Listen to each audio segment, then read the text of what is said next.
श्री महाप्रज्ञ गुरवे नमः। ओम श्री महाप्रज्ञ गुरवे नमः। ओम श्री महाप्रज्ञ गुरवे नमः। ओम श्री महाप्रज्ञ गुरवे नमः। ओम श्री महाप्रज्ञ गुरवे नमः। आज असंयम बहुत ज़्यादा बढ़ा है। जैन लोगों को भी अणुव्रती होना बहुत जरूरी है।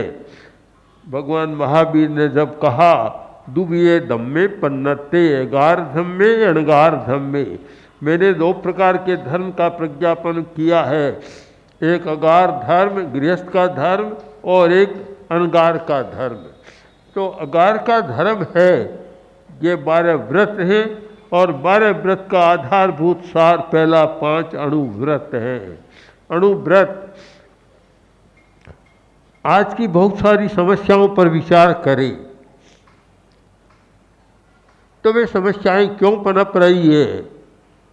इसीलिए पनप रही है कि जीवन में व्रत नहीं है, संयम नहीं है, असंयम है, असंयम है। असंयम इतना ज़्यादा बढ़ा है, लोग कहते हैं बीमारियां बहुत बड़ी है, परंतु हम देखेंगे कि बीमारियां नहीं बढ़ी है, असंयम बढ़ा है। और जितना असंयम बढ़ेगा बीमारी बढ़ेगी, चोरी डकैती बढ़ेगी, अपराध बढ़ेगा और आतंक बढ़ेगा। सबका मूल आधार है असंयम, अव्रती। अव्रती जब आदमी होता है, कोई जीवन में व्रत नहीं होता, तो फिर वह सब कुछ कर सकता है। कोई रुकावट तो है नहीं, कोई प्रतिरोधक शक्ति नहीं जो रोक सके, तो वह सब कुछ कर सकता है। आज की समस्या को हम एक शब्द में परिभाषित करना चाहे तो वह है असंयम की समस्या, अव्रत की समस्या, सबसे बड़ी समस्या।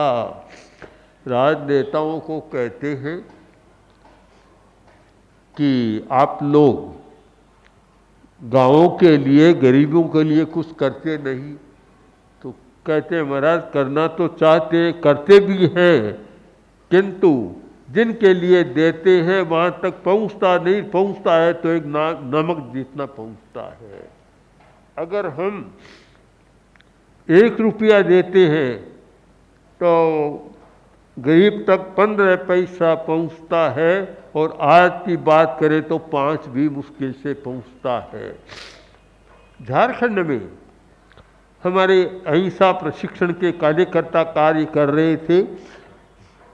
जब उन आतंकवादियों से मिले, बातचीत हुई, आदिवासी जनजातियों से मिले, बातचीत हुई, तो उन्होंने कहा कि समाचार पत्रों में तो पढ़ते हैं कि सरकार हमारे लिए बहुत कुछ कर रही है, किंतु वास्तव में हमारे पास कुछ पहुंचता नहीं, बीच में ही गबन हो जाता है, बीच में ही खा जाते हैं। एक बहुत मोटा ताज़ा आदमी, बड़ा पेट, दुकान के आगे खड़ा था, आटे की दुकान थी, आटा बिक रहा था।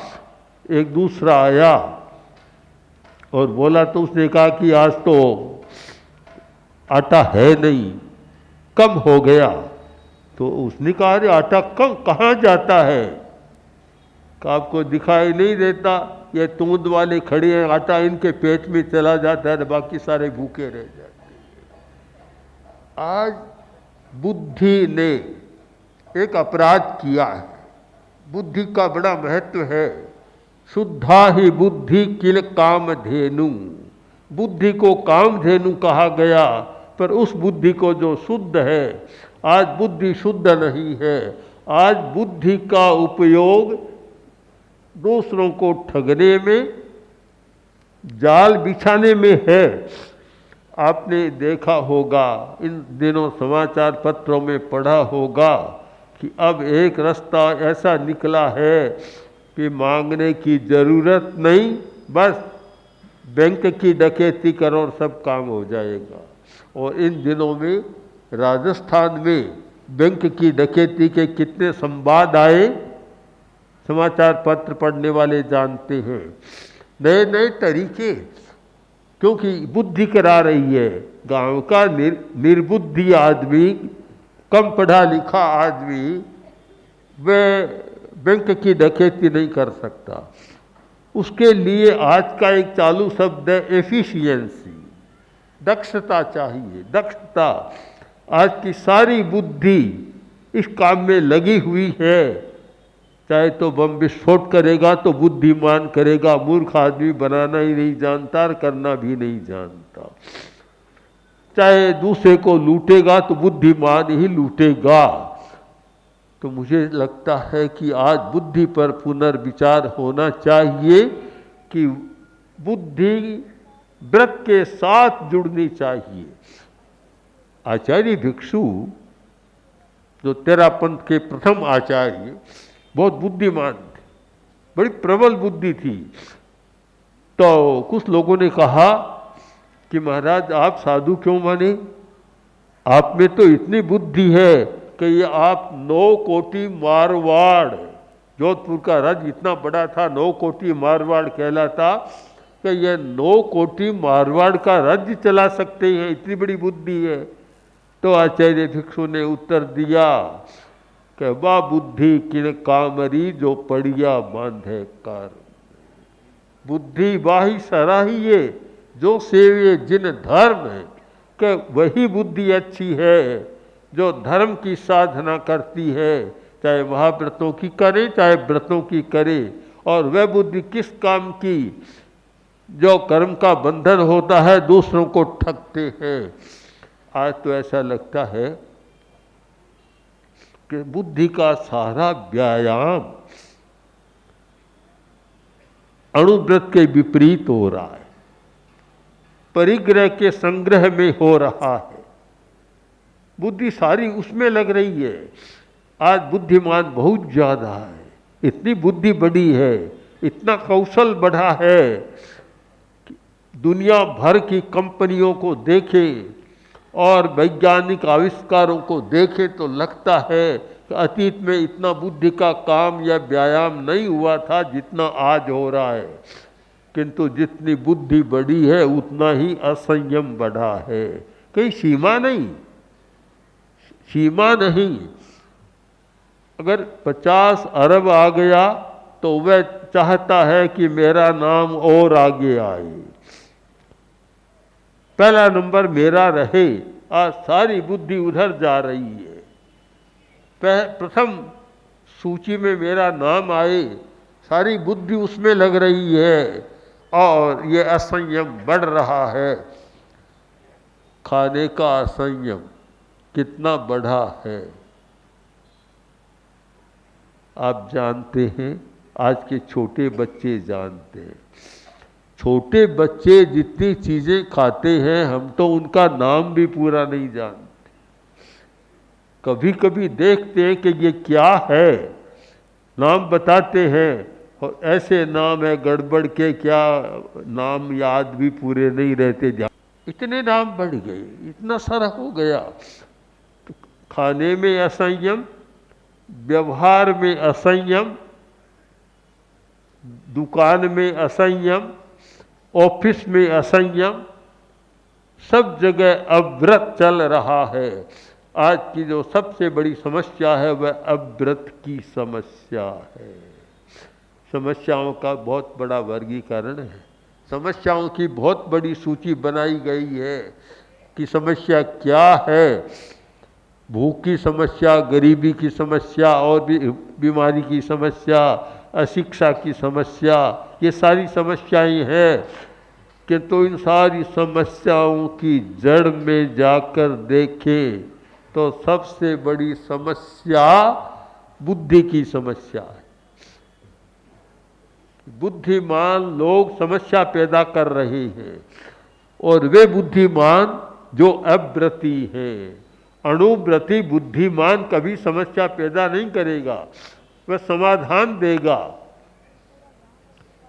समस्या वही पैदा करता है कि जिसके पास बुद्धि तो हो गई और व्रत नहीं है, संयम नहीं है, वह समस्या पैदा कर सकता है।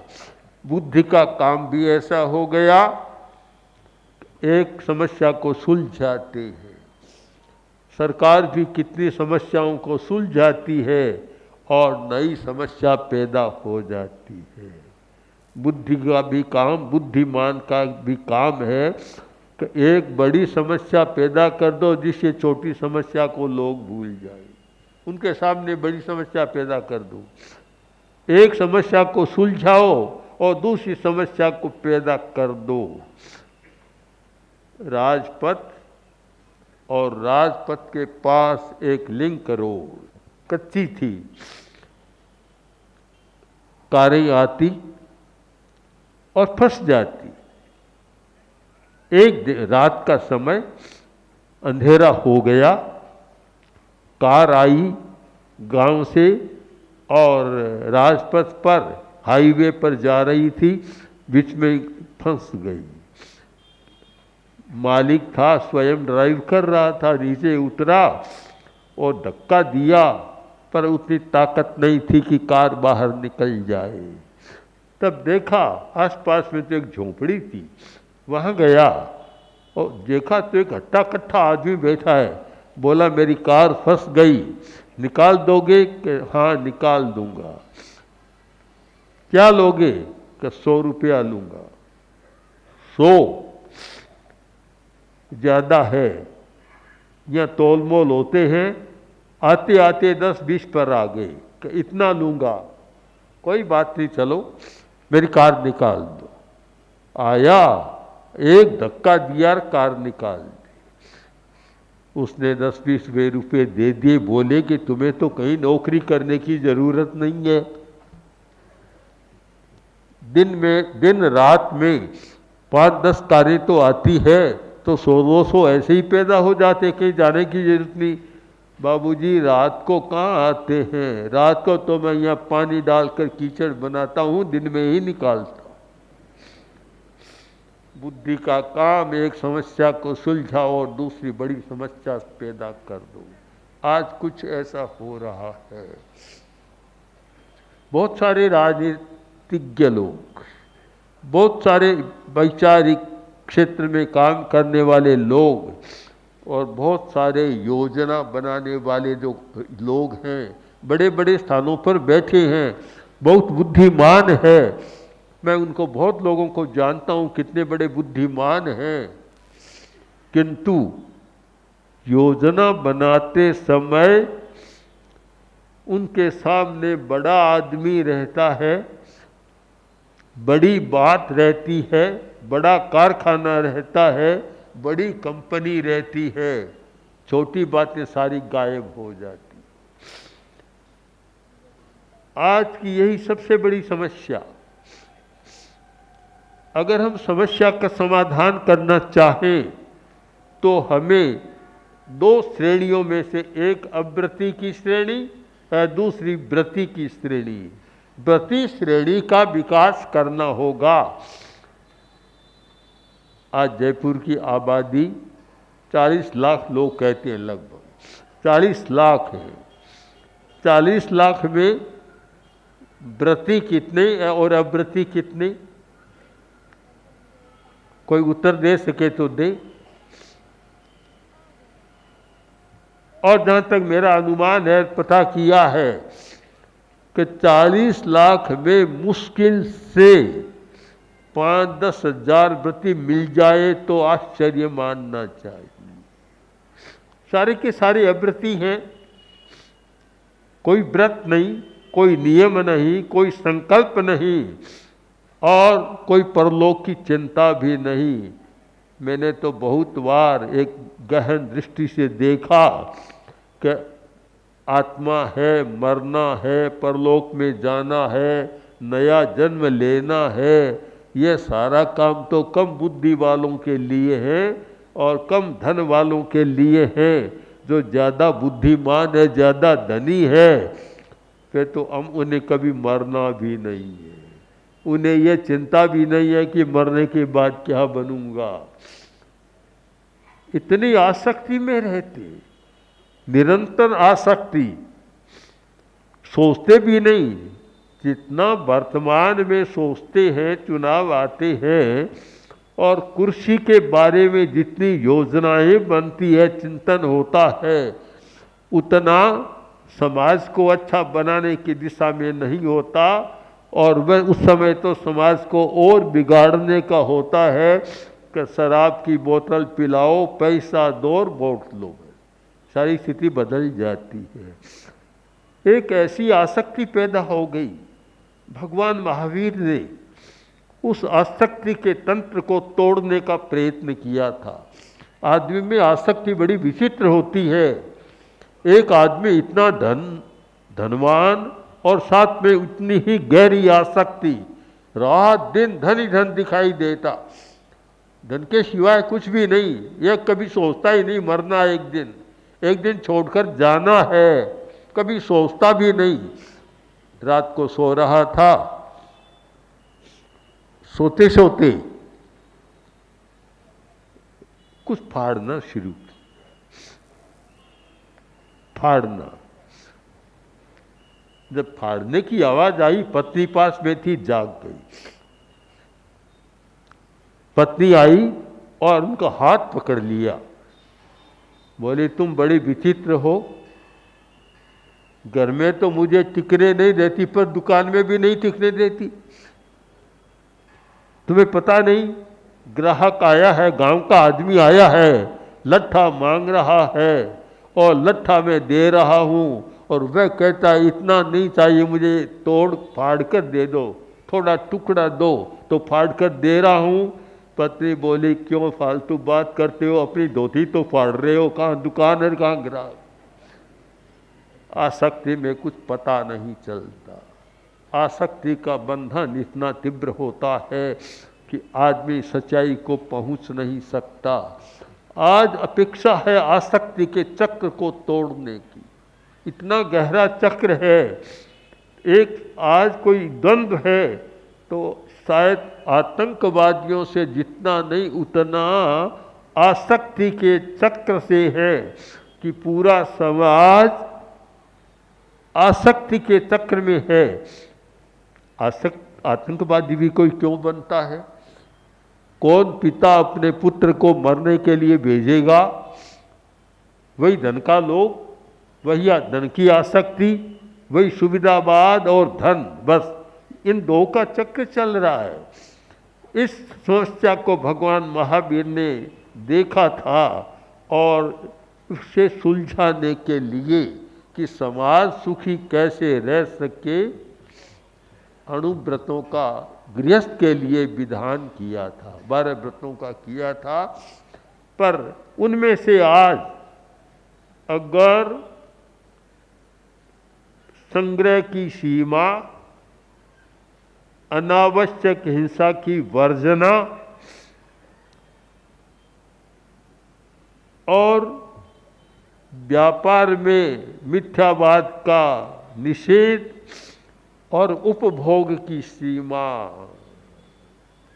अगर ये 4-5 बातें आज आ जाए तो शायद आतंकवाद को मिटाने का इससे बढ़िया कोई उपाय नहीं है। सरकार भी नहीं मिटा सकती, उनके पास भी शस्त्र है। बड़ी समस्या है। वे पैदा क्यों हो रही हैं? भूख के कारण, गरीबी के कारण और विषमता के कारण। कल ही एक विचारक व्यक्ति मेरे पास बैठा था, बड़ा बुद्धिमान है। मैंने कहा अभी जो नई योजना आई है वेतनमान की, छठे आयोग ने जो वेतन बढ़ाया है और विषमता पैदा कर दी। एक गरीब आदमी में, एक धनी आदमी में विषमता कितना 10%, 15-20% हो तब तो ठीक है। आज तो एक है कि एक बड़ा कर्मचारी है, उसको तो 1 महीने में 1 लाख रुपया, 1.5 लाख रुपया, 2 लाख रुपया मिल जाएगा। और एक गरीब आदमी है उसको महीने में 2-4 हज़ार रुपया मिलेगा। जहाँ इतनी विषमता होती है वहाँ अपराध और आतंकवाद न पनपे, आप कल्पना नहीं करिए।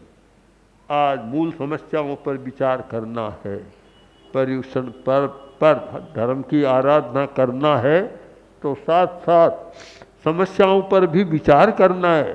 मैं रूढ़िवादी धर्म में विश्वास नहीं करता कि रूढ़चर्या करते चले जाओ। इस पर विचार करो कि समस्याएं पैदा क्यों हो रही, इसका कारण क्या है। जब तक मूल बात पर विचार नहीं करेंगे तब तक समस्या नहीं सुलझेगी। हम जड़ तक जाने की बात करें, जड़ को पकड़ने की बात करें, जड़ को पकड़ने की। मुझे मार्क्स की एक बात बहुत पसंद है और बहुत बार उसकी मैं चर्चा करता हूँ। मुझे माओ की भी एक बात बहुत पसंद है। माओ जो चीन का सर्वा हुआ और जो मार्क्स का ही अनुयायी था, एक बात बहुत अच्छी बात कही कि उन्होंने मूल समस्या को सुलझाने का प्रयत्न किया, उस पर ध्यान दिया कि जो मूलभूत समस्या है वह कैसे सुलझे। जब तक ये गरीब अमीर या वर्ग भेद रहेगा तब तक सुलझेगी नहीं, हमें जड़ तक जाना चाहिए। माओ ने लिखा कि मैंने ये पाठ मेरी माँ से पढ़ा। माँ बीमार हो गई तो माओ ने कहा, माँ तुम बीमार हो, मैं तुम्हारी क्या सेवा कर सकता हूँ। तो माँ ने कहा, बेटा ये जो मेरी फूलों की बगिया है मुझे बहुत प्रिय है, तुम उसकी देखभाल करो। हम सिद्ध योगी आचार्य श्री महाप्रज्ञ से प्रेक्षा ध्यान का एक प्रयोग करें। आपको एक प्रयोग कराया जा रहे हैं श्वास प्रेक्षा का। 5 सेकंड में श्वास लेना है, 5 सेकंड भीतर रोकना है और 5 सेकंड रेचन करना है और 5 सेकंड बाहर रोकना है।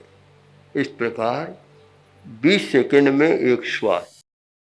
सावधान रहे, श्वास भरे, भीतर रोके, रेचन करे, बाहर रोके, श्वास भरे, भीतर रोके, रेचन करे, बाहर रोके, श्वास भरे, भीतर रोके, रेचन करे, बाहर रोके, श्वास भरे, भीतर रोके, रेचन करे, बाहर रोके, श्वास भरे, भीतर रोके, रेचन करे,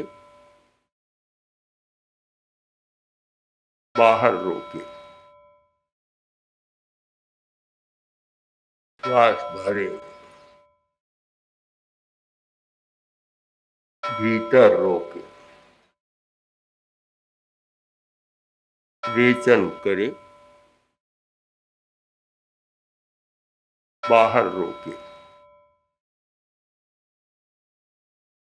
श्वास भरे। प्रयोग संपन्न। तो ये ध्यान के बहुत छोटे प्रयोग कराए हैं और इनका स्वयं बार बार अभ्यास करें तो एक अच्छा अभ्यास हो सकता है। ओम आत्मा।